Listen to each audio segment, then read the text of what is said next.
میرے ہاتھ جو سونے کی چڑیا لگی ہے اس کو چھوڑ دیں آپ. میں آپ کو صرف یہ بتانے آیا ہوں کہ فائز کچھ دنوں میں حریم کو طلاق دے دے گا. ڈرامہ سیریل خمار ایپیسوڈ 31 میں آپ لوگ دیکھیں گے کہ لائبہ کی شادی ہو ہی جاتی ہے اور وہاں پر لائبہ کی شادی میں سب خوشی سے ناچ رہے ہوتے ہیں، لیکن دوسری طرف کہکشاں آنٹی اور اس کا ہسبینڈ اور فائز شدید غم میں ہوتے ہیں کیونکہ رایان نے سب کچھ بیچ کر ایک گھر والوں کے لیے کچھ بھی نہیں بچا، اور اسی لیے شیخ صاحب اپنی بیوی کہکشاں سے کہتا ہے کہ رایان کے سب سے بڑے فراڈ کا پتہ ہی نہیں چلا. اس نے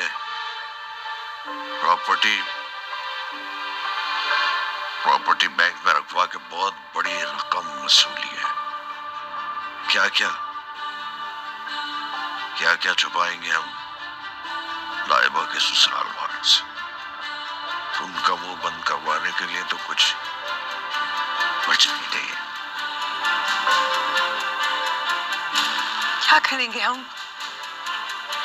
کیسے ہوگا سب کچھ؟ دوسری جانب ہمیں دکھایا جاتا ہے کہ حریم کا والد حریم سے کہتا ہے کہ روفی کا کال آیا تھا مجھے اور آپ کا پوچھ رہا تھا، تو اس پر حریم اس کو کہتی ہے کہ بھائی کو کہو کہ میرے لیے فکر مند ہونے کی کوئی ضرورت نہیں ہے، میں ٹھیک ہوں.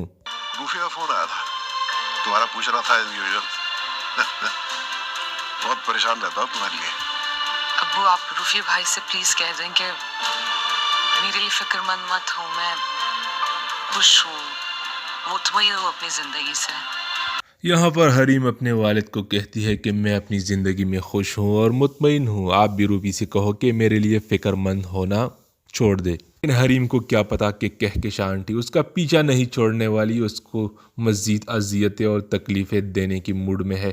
خواہ اس کے گھر پر جو بھی حالات چل رہے ہیں، لیکن وہ حریم کا پیچھا بھی ساتھ ساتھ نہیں چھوڑ رہی، کیونکہ ایک دن مدثر صاحب کے ساتھ حریم گھر آ جاتی ہے اور مدثر صاحب اس کو گھر پر ڈراپ کر ہی رہے ہوتے ہیں کہ بیچ میں سے ناصر کہیں سے آن ٹپکتا ہے اور وہ حریم کی ایک بار پھر سے ویڈیو بنا لیتا ہے اور پھر وہ ویڈیو اپنے پاس محفوظ کر لیتا ہے، اور اس کے بعد وہ دوبارہ جائے گا کہکشاں کے پاس اور اسے کہے گا کہ آپ نے کہا تھا کہ اگر فائز حریم کو طلاق دے دے تو آپ ایک بہت بڑی رقم دیں گی.